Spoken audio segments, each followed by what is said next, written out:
Hey, let me tell you about this piece. It's called Bawlin, Bronx and Clatterin horns. Now, the period here is in the teens, between 1910 and 1920, so we say 1915, 1914, right in that range. And this all comes from a little bitty book that I found that had talked about the cattle drives that were up in Wyoming. They were in the Jackson Hole area. And they would drive these cattle, the Green River Cattle Company, or Cattle Association. And they would drive these cattle some distance to get to railheads to ship. Well, of course, they always had several stretches where it was very dry.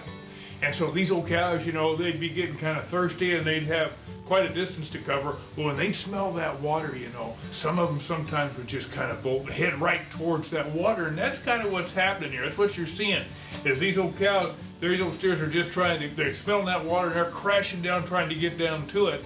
And because of all of the clatter and all of the ruckus, this old horse has just sort of exploded right in the middle of it all. Now, you know that this is a young horse because he's got a hackamore on him. That's what's on his head here. And that's a posal, it's a headstall, Theodore rope.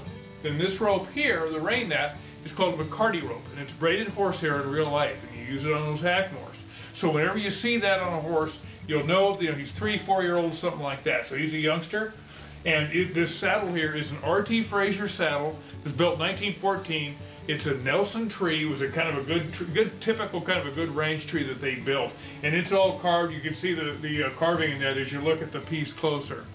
You can see the slicker here also, because there's always chances of rain in that, no matter what time of year it is. There's always those chances. So he's got his slicker tied on there, and he's got his old quirt. See, what's happening is when these old horses go to bucking with you like that, you got to try and get their heads up and kind of get their attention, and that's what this old quirt here is all about. He's got kind of a typical hat from that period as well.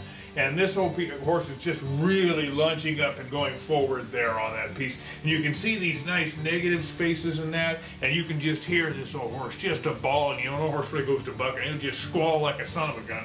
Now, he's got one ear back because he's listening to what's going on back here. He's got this ear kind of flopped and looking up here where these old cattle are going, because he's kind of watching what he's doing.